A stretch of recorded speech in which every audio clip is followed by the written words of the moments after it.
Welcome to the Appalachian Heritage Woodshop, woodworking with an Appalachian flair.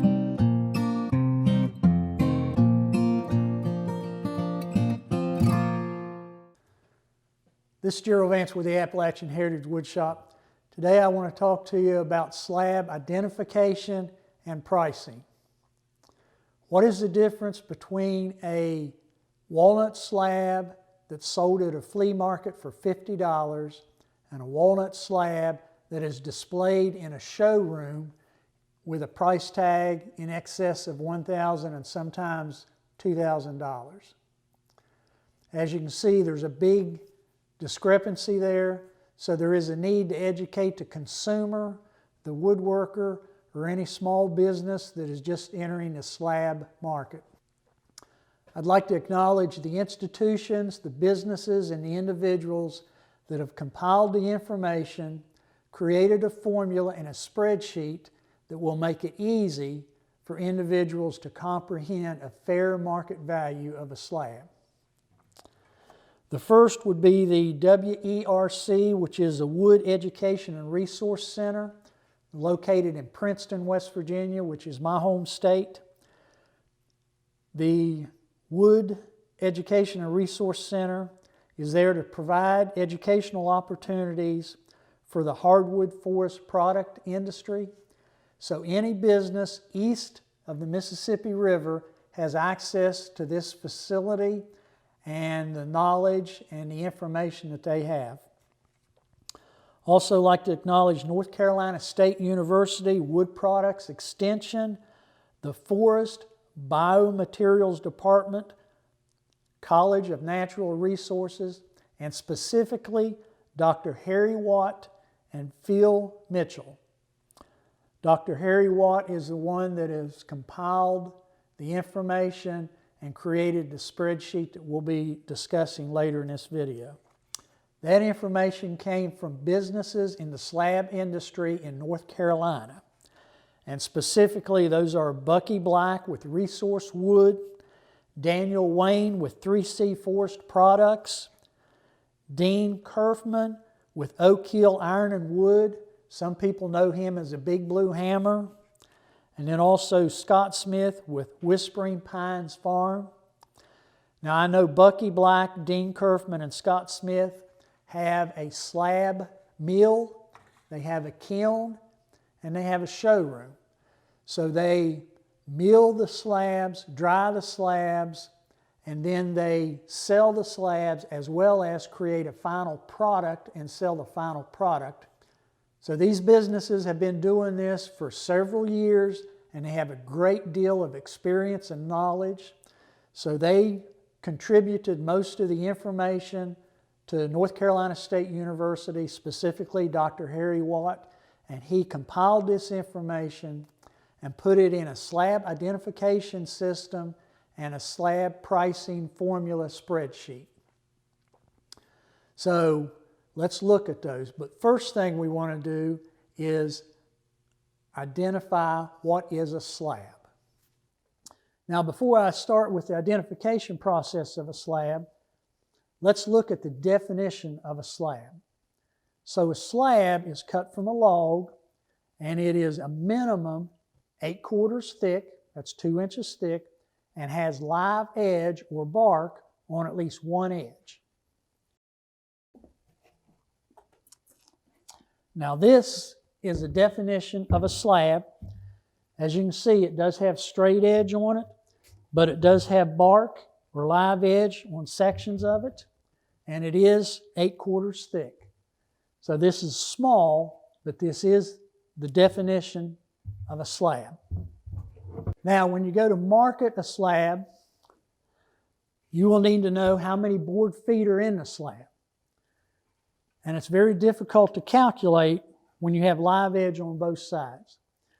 So you need to measure the widest area of the slab and the narrowest area of the slab, and then sort of figure out what the average is and calculate the board feet on that.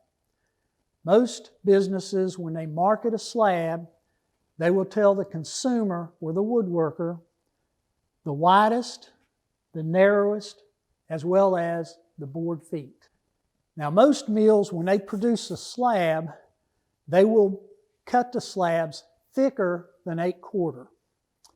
The wider a slab is, the more it will distort in the drying process. So a woodworker will need the extra thickness when they go to flatten it, so they still have considerable bulk left on the slab after it has been flattened.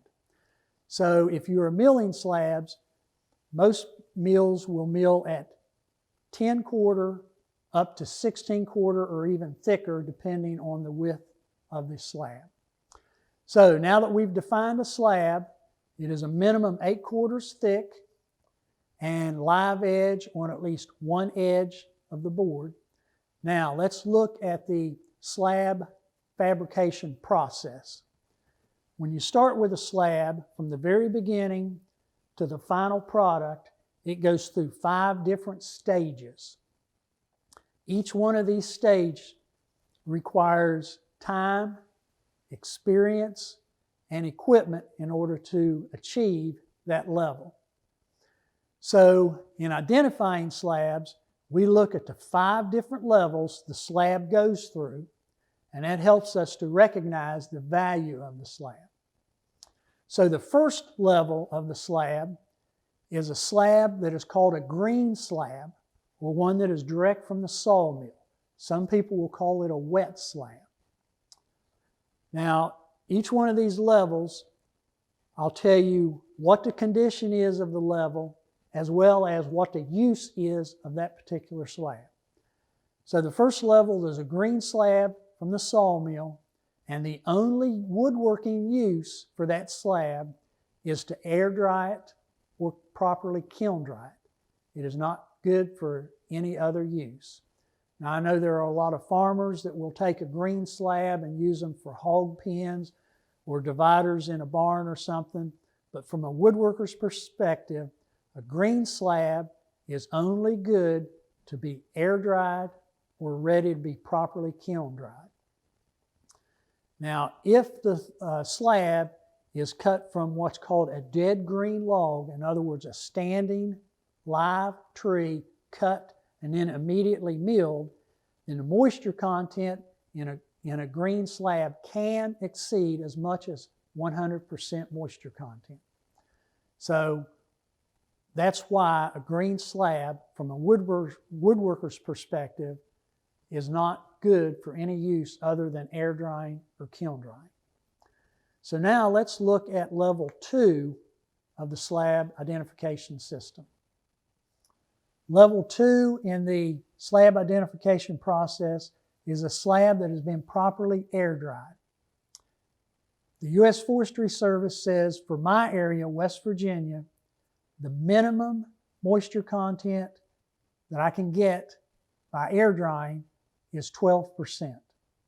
So if a slab is properly air dried in my area, the moisture content will be about 12%, possibly as high as 15%.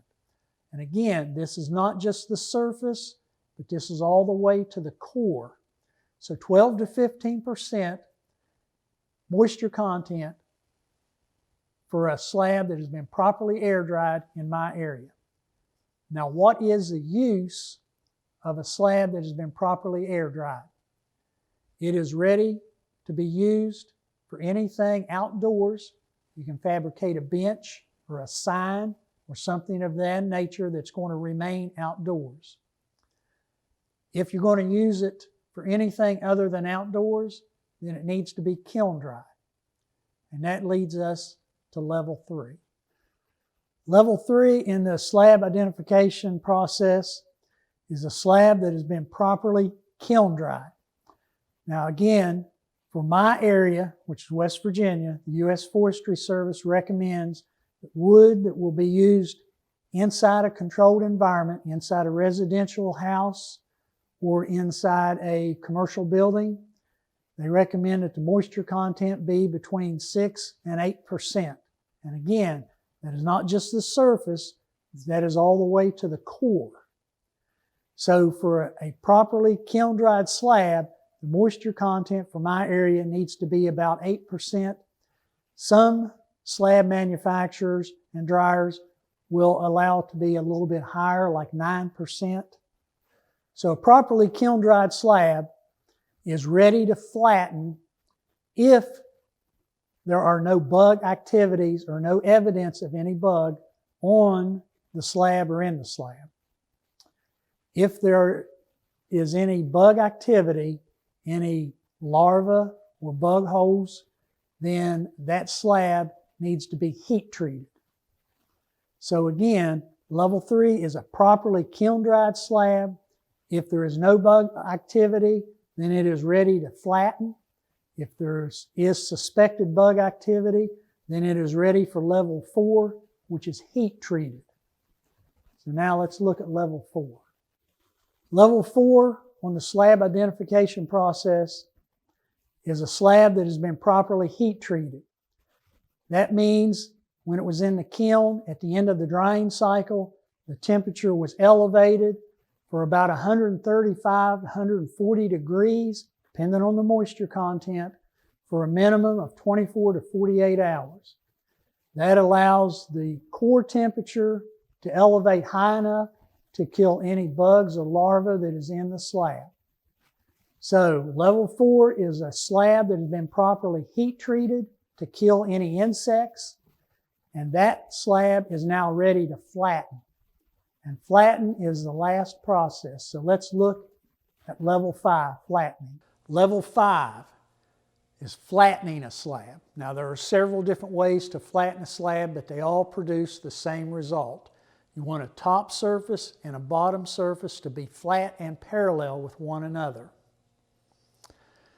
So once you've flattened the slab, now it is ready for fabrication. So let's review the 5 stages of a slab.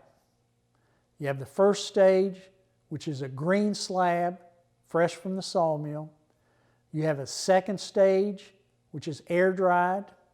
You have a third stage, kiln dried. You have a fourth stage, which is heat treated for insects. And you have the 5th stage, which is flattened. Okay, now that we've covered the 5 different levels of slabs, as well as how to calculate the board feet in a slab, let's look at the slab pricing spreadsheet that Dr. Harry Watt from North Carolina State University Wood Products Extension developed. Again, he developed this spreadsheet with input from area businesses in the slab industry in North Carolina. Okay, one of the items on the spreadsheet is the board feet or the dimensions of the slab. We've already covered how to calculate that. Another item on the spreadsheet is the 5 levels of slabs. And remember, each level progresses from a green sawmill slab to a final slab ready for use. And each one of those levels requires time, knowledge, equipment, and sometimes space. And that all affects the value of each individual slab level. Now there are other variables on this spreadsheet which fluctuate with the market, and they also change geographically. So as the supply and demand changes or the market fluctuates, it is easy to make a change within the spreadsheet, or geographically you can make a change.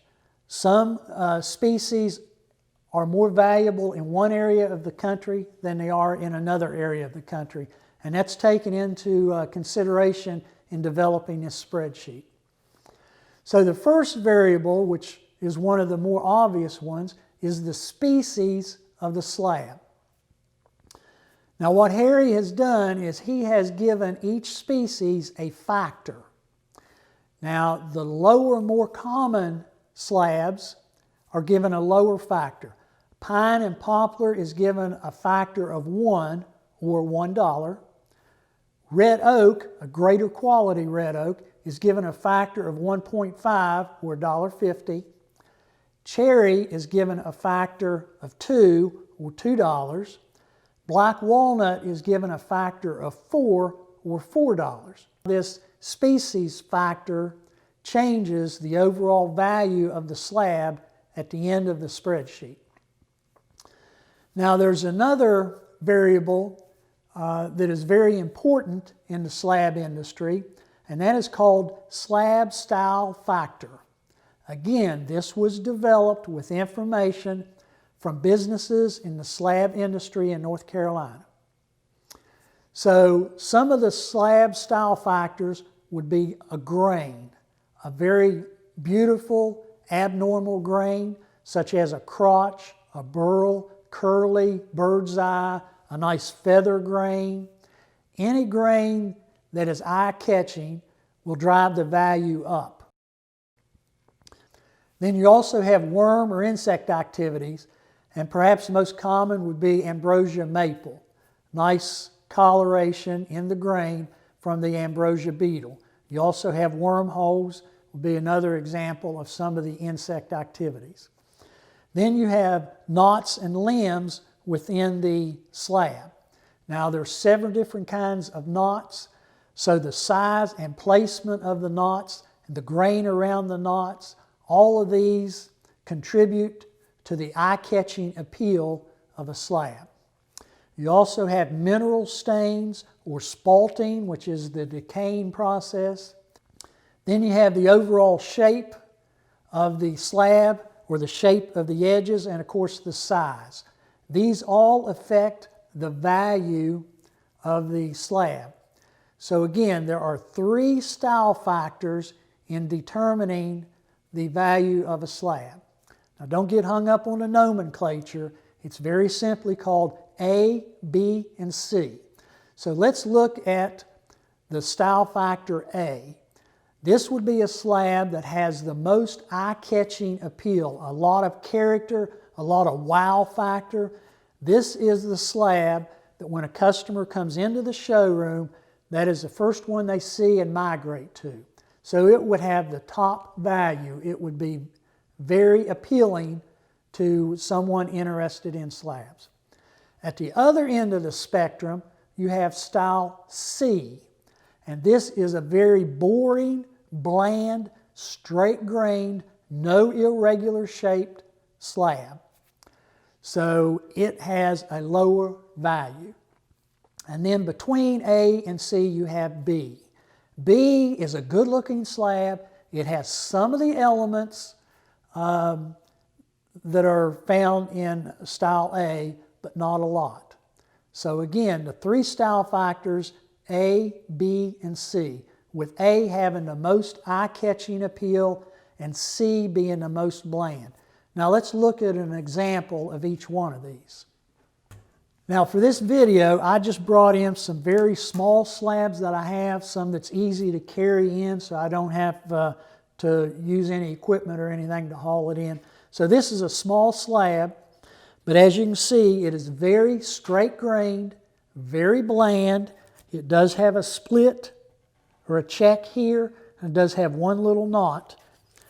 The sides are fairly straight, so this would be a style C. This is not an eye-catching slab. I mean, it is a nice slab, but it does not have the character or the wow factor of an A. So now let's look at a style A slab. Now this is ambrosia maple. You can see the ambrosia streaks in it, and you can see the little holes from the ambrosia beetle. It's got a nice knot down here with some inclusion, a nice spike knot here, a knot here. It's got a nice curvature to the shape. Again, it is not overly large, but it is a nice slab. So this would be considered a style A. However, the size may knock it down to a style B. But you understand now the difference between style A, B, and C. Here would be another example of a style A. Again, it's a very small slab. I brought it because it is small and easy to carry and move around for this video. This is box elder. You can see the nice pink through it where it's been stressed. You can see a little bit of a divot here and a lot of worm activity in it. You've got some nice mineral stain and some unusual grain down here on this end. So this is another example of a style A, but again, the size may hold the value down on it. If it was much, much larger, it would have a higher value. So now let's look at the slab pricing spreadsheet, which incorporates all of this information. It incorporates the slab board footage. It incorporates the 5 levels of the slab. It incorporates the variables in the geographic and fluctuations in the market. And it incorporates the 3 different style factors of a slab. All of that put together onto this spreadsheet. And now you can see that you, as a consumer or as an individual or a small business just entering the slab market, can take this slab sheet and change some of the variables to suit your area and come up with a fair pricing and a fair evaluation of a slab. So now that you've seen the slab identification spreadsheet and you've seen the slab pricing spreadsheet, I'm sure you'll want to take a little bit of time and digest it and go over it and fully comprehend it and understand it. So if you have any questions or anything, I encourage you to contact Dr. Harry Watt, North Carolina State University Wood Products Extension, or the Wood Educational Resource Center in Princeton, West Virginia. I'm available to answer questions if I can. So I hope this helped you. If you have anything to do with slabs, it should give you a good insight into the value of a slab. This is Jerill Vance with the Appalachian Heritage Woodshop reminding you, be proud of your Appalachian heritage.